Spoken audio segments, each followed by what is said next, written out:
누가복음 7장 우리 한 절씩 교독하도록 하시겠습니다. 예수께서 모든 말씀을 백성에게 들려주시기를 마치신 후에 가버나움으로 들어가시니라.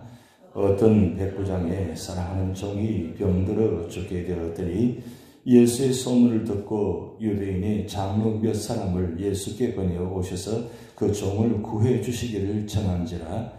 이에 그들이 예수께 나와 간절히 구하여 이르되 이 일을 하시는 것이 이 사람에게는 합당하니이다. 그가 우리 민족을 사랑하고 또한 우리를 위하여 회당을 지었나이다 하니 예수께서 함께 가실새 이에 그 집이 멀지 아니하여 백부장이 벗들을 보내어 이르되 주여 수고하시지 마옵소서. 내 집에 들어오심을 나는 감당하지 못하겠나이다. 그러므로 내가 주께 나가기도 감당하지 못할 줄을 알았나이다. 말씀만 하사 내 하인을 낫게 하소서. 나도 남의 소하에 든 사람이요 내 아래에도 병사가 있으니 이들어 가라 하면 가고 저들어 오라 하면 오고 내 종들어 이것을 하라 하면 하나이다. 예수께서 들으시고 그를 놀랍게 여겨 돌이키사 따르는 무리에게 이르시되 내가 너에게 이르노니 이스라엘 중에서도 이만한 믿음은 만나보지 못하였노라 하시더라. 보내었던 사람들이 집으로 돌아가 보매 종이 이미 나아 있었더라. 그 후에 예수께서 나인이라는 성으로 가실새 제자와 많은 무리가 동행하더니 성문에 가까이 이르실 때에 사람들이 한 죽은 자를 메고 나오니 이는 한 어머니 독자여 그의 어머니는 과부라. 그 성에 많은 사람도 그와 함께 나오거늘 주께서 과부를 보시고 불쌍히 여기사 울지 말라 하시고 가까이 가서 그 관에 손을 대시니 맨 자들이 서는지라. 예수께서 이르시되 청년아 내가 내게 말하노니 일어나라 하시기에 죽었던 자가 일어나 앉고 말도 하거늘 예수께서 그를 어머니에게 주시니 모든 사람이 두려워하며 하나님께 영광을 돌려 이르되 큰 선지자가 우리 가운데 일어나셨다 하고 또 하나님께서 자기 백성을 돌보셨다 하더라. 예수께 대한 이 소문이 온 유대와 사방에 두루 퍼지니라. 요한의 제자들이 이 모든 일을 그에게 알리니 요한이 그 제자 중 둘을 불러 주께 보내어 이르되 오실 그이가 당신이오니까 우리가 다른 이름을 기다려오리까 하매 하라 하매 그들이 예수께 나와 이르되 세례 요한이 우리를 보내어 당신께 여쭤보라고 하기를 오실 그이가 당신이오니까 우리가 다른 일을 기다려오리까 하더이다 하니 마침 그때 예수께서 질병과 고통과 및 악기 들린 자를 많이 고치시며 또 많은 명예를 보게 하신지라. 예수께서 대답하여 이르시되 너희가 가서 보고 들은 것을 요한에게 알리되 맹인이 보며 못 끄는 사람이 걸으며 나병 환자가 깨끗함을 받으며 기먹은 사람이 들으며 죽은 자가 살아나며 가난한 자에게 복음이 전파된다 하라. 누구든지 나로 말미암아 실족하지 아니하는 자는 복이 있도다 하시니라. 요한이 보낸 자가 떠난 후에 예수께서 무리에게 요한에 대하여 말씀하시되 너희가 무엇을 보려고 광야에 나갔더냐 바람에 흔들리는 가길이냐 그러면 너희가 무엇을 보려고 나갔더냐 부드러운 옷 입은 사람이냐 보라 화려한 옷을 입고 사치하게 지내는 자는 왕궁에 있느니라. 그러면 너희가 무엇을 보려고 나갔더냐 선지자냐 옳다 내가 너에게 이르노니 선지자보다도 훌륭한 자니라. 기록된 바 보라 내가 내 사자를 내 앞에 보노니 그가 내 앞에서 내 길을 준비하리라 한 것이 이 사람에 대한 말씀이라. 내가 너에게 말하노니 여자가 낳은 자 중에 요한보다 큰 자가 없도다. 그러나 하나님의 나라에서는 극히 작은 자라도 그보다 크니라 하시니 모든 백성과 사리들은 이미 요한의 세례를 받은지라. 이 말씀을 듣고 하나님을 의롭다 하되 바리새인과 일부 교사들은 그의 세례를 받지 아니하므로 그들 자신을 위한 하나님 뜻을 저버리니라.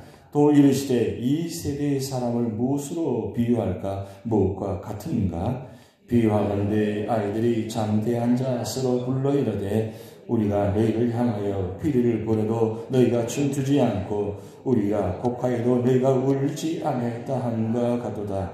세례 요한이 와서 떡도 먹지 아니하며 포도주도 마시지 아니하되 너희 말이 귀신이 들렸다 하더니 인자는 와서 먹고 마시매 너희 말이 보라 먹기를 탐하고 포도주를 즐기는 사람이요 세리와 죄인의 친구로다 하니 지혜는 자기 모든 자녀로 인하여 옳다함을 얻느니라.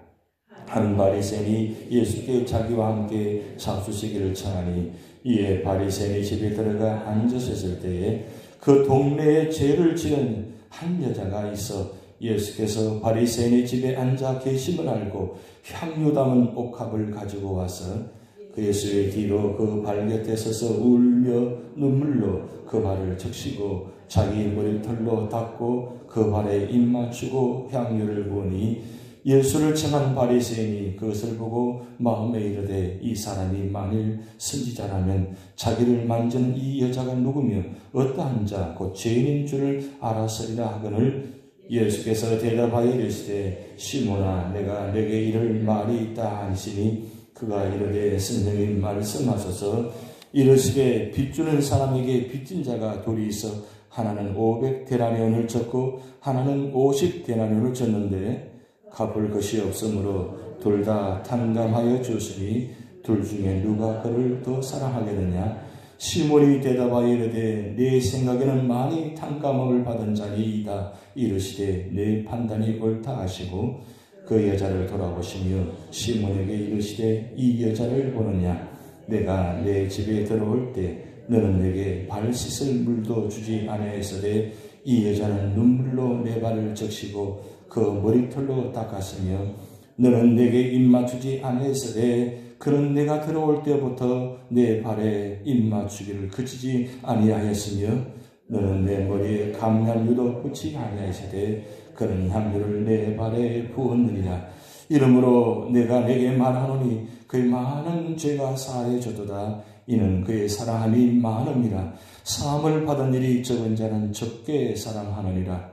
이에 여자에게 이르시되 내 죄 사함을 받았느냐 하시니 함께 앉는 자들이 속으로 말하되 이가 누구시기에 죄도 사하는가 하더라.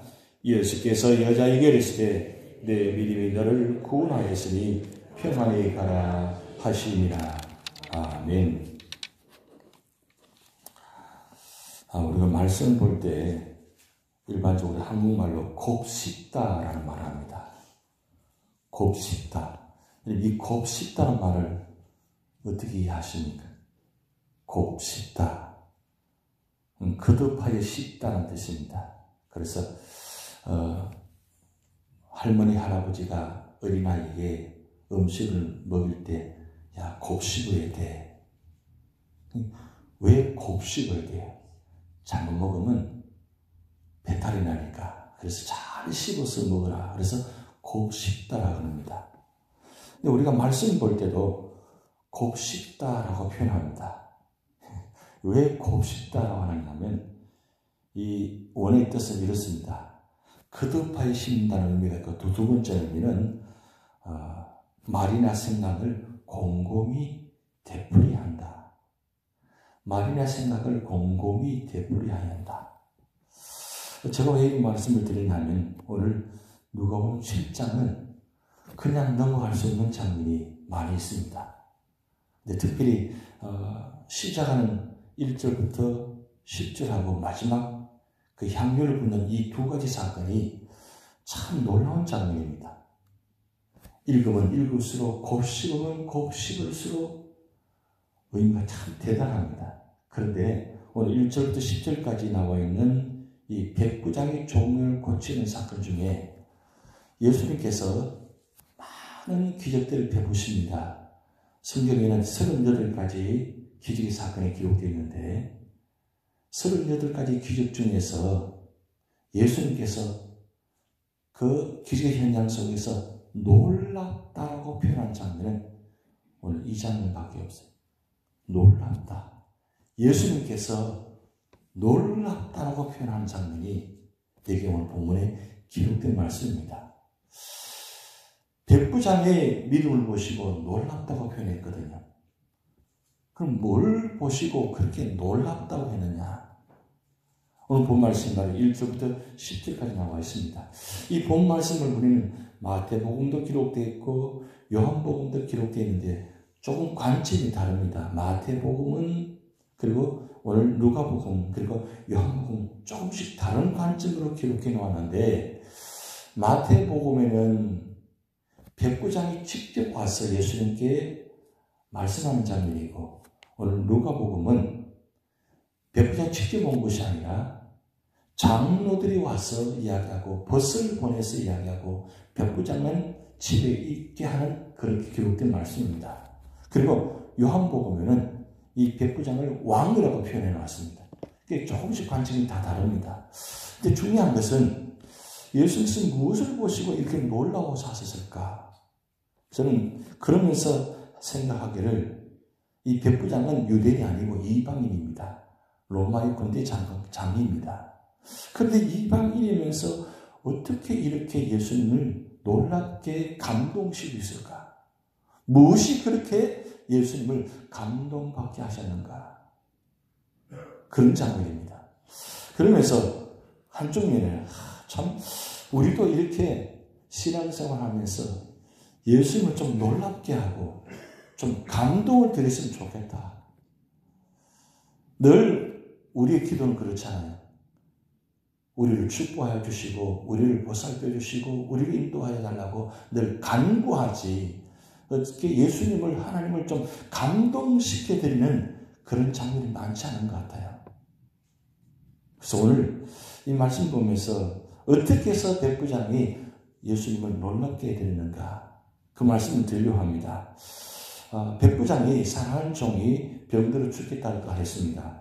마태복음에는 이 병이 무슨 병이냐 중풍병이라고 기록되어 있습니다. 근데 오늘 본 말씀은 무슨 병인지 기록되어 있지 않습니다. 그런데 중요한 것은 이 백부장의 종이 사랑받는 종이었다고 그랬어요. 그때 당시에 백부장과 종은 주인과 하인의 관계인데 사실은 종은 있어야 만한 존재예요. 아무리 종이 열심히 한다 할지라도 그렇게 대단한 존재가 아닙니다. 그때 당시에는 병이 들면 종은 그냥 버려도 상관없는 그런 또 천한 사람입니다. 그런데 이 종이 얼마나 그 백부장이 집에 있으면서 백부장을 감동시켰는지 백부장이 이 종을 사랑했다 그랬어요. 그러니까 백부장과 종의 관계는 사랑의 관계입니다. 병들면 그것도 중풍병들은 아무 쓸모가 없잖아요. 일을 못합니다. 종은 일을 못하면 아무 쓸모가 없습니다. 그러면 버려도 상관없어요. 그런데 이 백부장이 이 종이 병든 것을 보고 너무 안타깝게 생각해가지고 마침 예수님께서 가버나움에 들어오신다는 소식을 듣고 이 백부장이 장로들을 보냅니다. 장로 몇 사람을 보내가지고 종이 구원받기를 소원해서 아뢰입니다. 그런데 여러분 이 장로들도 사실은 이 백부장의 관계 속에서 하나의 정신 관계입니다. 그런데 이 정신 관계인데 이 장로들도 이 백부장을 굉장히 존경하고 사랑한다는 그 뜻이 있습니다. 무엇을 보고 아느냐 하면 4절 말씀 보면 이 장로들이 가서 예수님께 뭐라고 이야기하냐면 이렇게 얘기합니다. 예수께나고 간절히 고하되 이 일을 하시는 것이 이 사람에게는 합당하니이다 그래요. 백부장의 종을 고쳐주는 것이 백부장의 간청을 들어주시는 것이 합당합니다. 무엇 때문에 합당하냐? 5절 말씀에 그가 우리 민족을 사랑하고 또한 우리 위해 회당을 지었나이다. 그러니까 이 백부장 로마의 군대 장입니다. 그냥 군사적으로 그냥 그 군대만 지키면 됩니다. 그런데 이 백부장은 어떻게 하느냐? 그곳에 와서 이 유대 민족을 사랑했다는 거예요. 그리고 그것뿐만 아니라 회당을 지어줬다는 거예요. 유대인들에게는 가장 중요한 것이 회당입니다. 가장 소중한 것이 회당입니다. 지금 유대인들은 세계에서 곳에 어느 가든지 제일 먼저 건물이 짓는 건물이 바로 회당입니다. 왜 회당을 짓느냐? 바로 후손들을 위해서, 자녀들을 위해서 거기서 교육하는 자리거든요. 그런데 이 백부장이 놀랍게도 유대민족이 그렇게 소중한 그 자리를 회당을 지어줬다는 거예요. 그러니까 이미 이 백부장은 그 유대사회에서 정말 인정받고 존경받고 사랑받는 백부장이었다는 거죠. 그만큼 백부장이 마음이 대단했다는 겁니다. 그것이 믿음이 있어서 대단한 것도 있겠지만 그의 백부장의 마음 자체가 선하다는 거죠. 선하니까 가는 곳마다 이 백부장의 모습을 통해서 모두가 다 감동을 받습니다. 그러니까 장로들이 이 예수님께 나와서 이 백부장의 종을 고쳐주는 것이 합당하다 그랬어요. 저는 이 말씀 보면서 어떤 생각이 들었냐면 우리가 뭔가 남에게 부탁할 때 어떻게 부탁해요? 이 사람 꼭 들어주셔야 됩니다. 이 일만큼 꼭 해결해 주셔야 됩니다. 그렇게 이야기하잖아요. 그런데 그 이야기가 부탁하는 마음이 정말 진심인 마음이에요. 이 사람의 일은 누구보다도 무슨 일이든 다 해결해 주셔야 됩니다. 왜냐하면 이분은 정말 참 존경받고 사랑받는 받고 인정받는 분입니다. 이분만큼은 정말 해결해 주셔야 됩니다. 다른 건 몰라도 이분만큼은 들어주셔야 됩니다. 그러면 우리가 기도할 때, 우리 도구 기도할 때 우리가 어떤 마음으로 기도하느냐? 하나님, 우리 저 권사님, 장모님, 집사님의 문제는 꼭 해결해 주셔야 됩니다. 우리 도구 기도할 때 그런 마음으로 기도하셔야 된다는 거예요. 이분의 만큼은, 이분의 병만큼은, 이분의 문제만큼은 하나님 꼭 해결해 주셔야 됩니다.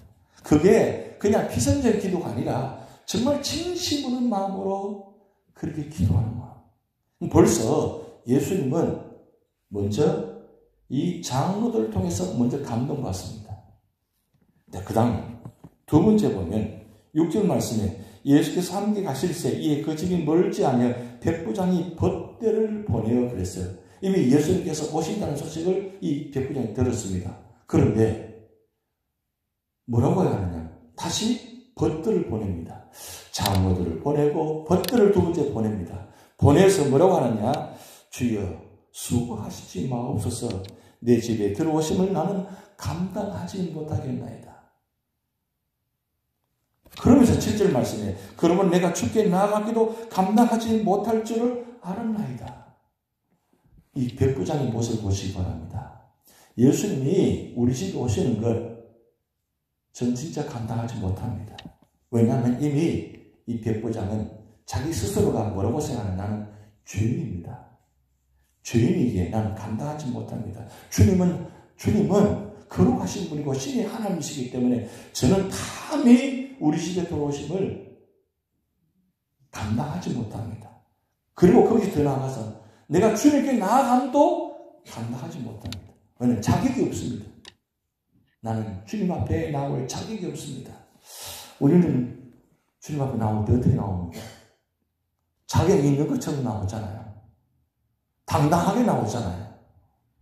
그런데 백부장은 이방인이면서도 감히 주님께 나아올 수 있는 자격이 없다는 거예요. 나는 죄인이기 때문에 감히 거룩하신 하나님 앞에 설 수가 없다는 거예요. 이 믿음 놀랍지 않습니까? 이 마음 놀랍지 않습니까? 대단하지 않습니까? 그래서 예수님 두 번째 감동받습니다. 그런데 세 번째 더 감동은 뭐냐면 바로 17 하반절에 말씀만 하사 내 하인을 낫게 하옵소서. 말씀만 하옵소서. 무슨 말씀입니까? 주님은 굳이 오실 필요가 없습니다. 그냥 말씀만 하시면 됩니다. 참 대단하지 않습니까? 우리는 수많은 말씀을 듣고 수많은 말씀을 보고 있습니다. 그 많은 말씀을 듣고 말씀 보면서도 말씀만 하옵소서. 그렇게 우리가 입술로 고백하지 못한다는 사실이죠. 그런데 백부장은 한 번도 주님 말씀 들은 적이 없습니다. 그런데 말씀만 하시면 내 하나님 낫겠습니다.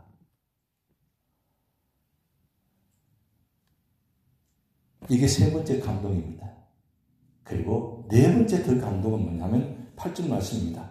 나도 남의 수하에 든 사람이요 내 아래도 봉사가 있으니 이들을 가라 하면 가고 저들을 오라 하면 오고 내 종들로 이것을 하라 하면 하나이다. 뭐요? 자기가 종이라는 거예요. 종은 주인이 하는 대로 한다는 거예요. 여러분, 이 종이라는 개념이 굉장히 중요합니다. 나는 종입니다. 나는 종입니다. 종은 무슨 뜻입니까? 그저 시민대로 하는 거예요. 자기 생각이 없어요. 그런데 이 백부장 스스로 자처합니다. 여러분, 그때 당시에 백부장 군사 100명 정도밖에 안 되지만 그때 당시에는 굉장히 권세가 있습니다. 근데 이 권세 있는 사람이 한 번도 만나지 못하는 주님을 향해서 나는 종입니다. 그러니까 종의 병을 고치기 위해서 지금 간구하는데 그 종보다 나는 더 못하다. 그렇게 스스로가 생각한다는 거죠.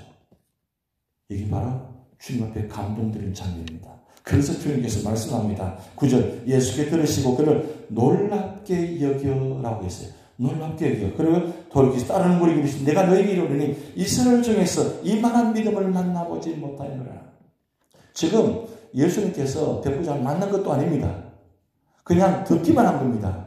백부장의 그 장로들 통해서 벗들을 통해서 그 말을 통해서 듣기만 했습니다. 그런데 주님은 뭐요? 이만한 믿음을 만나보지 못하노라. 성경에 이만한 믿음을 만나보지 못하노라 유일하게 기록된 말씀입니다. 수많은 사람이 기록되어 있고 수많은 믿음 사람이 기록되어 있는데 그 많은 사람들 중에 한 사람을 향해서 이스라엘 중에서 이만한 믿음을 만나보지 못하노라. 이 말씀 보면서 무슨 생각 듭니까? 하나님이 우리를 보시면서 야, 너만한 믿음을 보지 못하겠다. 그렇게 인정받으면 얼마나 좋겠어요. 주님께서 나를 보시고 너만한 믿음을 본 적이 없어. 그렇게 감동받는 장면.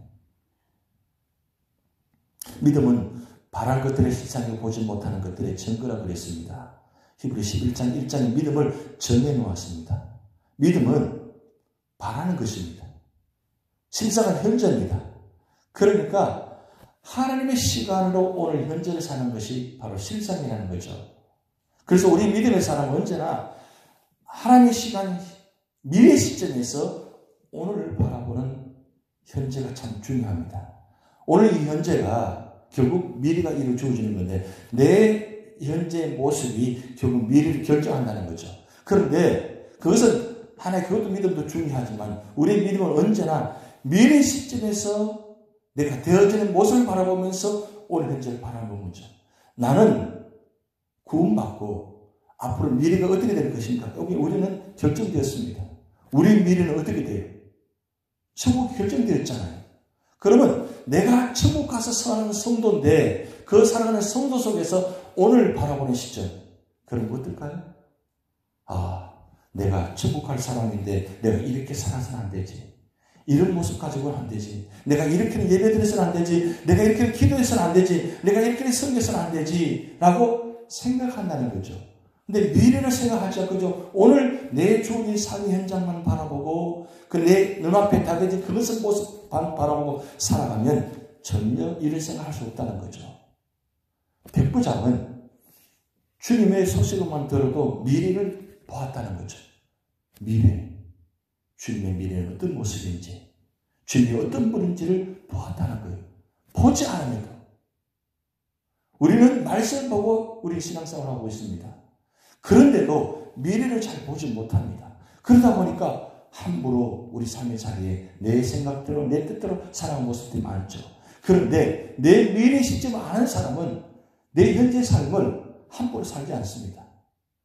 왜 하나님 뜻대로 살아가고 말씀합니까? 바로 미래 시점을 바라보기 때문입니다. 그래서 우리 눈은 언제나 미래 시점을 바라보면서 오늘 현재 삶을 충실히 현재 성실하게 살아가야 된다는 거죠. 그런데 오늘 마지막 말씀 10절 말씀에 보냈던 사람들의 집으로 돌아가 보니 종이 이미 나 있었더라. 여러분 38가지 기적 중에서 예수님께서 직접 내 믿음대로 될지어다 아니면 손을 터치해서 병을 고치시고 때로는 말씀하셔서 고치셨는데 오늘 본 말씀은 예수님께서 한마디도 그 병에 대해 말씀하신 적이 없어요. 그런데도 가서 보니까 이미 나아 있었더라. 그럼 언제 병이 나았을까요? 말씀만 하사 내 하인을 낫게 하소서 그 말하는 순간 이미 조금 나았다는 겁니다. 이미 해드리니까, 이미. 여러분, 우리가 기도가 바로 그겁니다. 우리가 진짜 믿음으로, 진심으로 믿음으로 기도하면, 도고 기도하면, 그 믿음을 보시고, 그 병든 자들이, 아픈 자들이 치유받고 해결받는다는 사실입니다. 그러니까, 병든 자, 아픈 자, 당사자 믿음도 중요하지만, 다른 사람의 기도, 그것도 참 중요하다는 거죠. 그래서 도구 기도가 참 중요합니다. 이 도구 기도가 얼마나 중요한지 우리의 기도를 들으시고 그 형편을 보시는 거 아니라 나의 현재 기도의 형편을 보시고 하나님은 문제를 해결해 주신다는 겁니다. 여러분 이 새벽마다 나오셔서 이렇게 기도하신 모든 제목들이 얼마나 중요한지 몰라요. 여러분의 이 새벽마다 나와서 교회를 위해서 우리 속의 가정의 자녀를, 사업장, 직장을 위해서 기도하는 모든 제목들이 여러분 보시고 그 믿음을 보시고 모든 문제를 해결해 주신다는 것입니다. 결국 우리 믿음의 차이가 중요하다는 거죠. 이 믿음. 여러분의 믿음을 보시고 오늘도 그런 응답해 주신 축복이 있을 줄 믿습니다. 다 같이 기도하시겠습니다.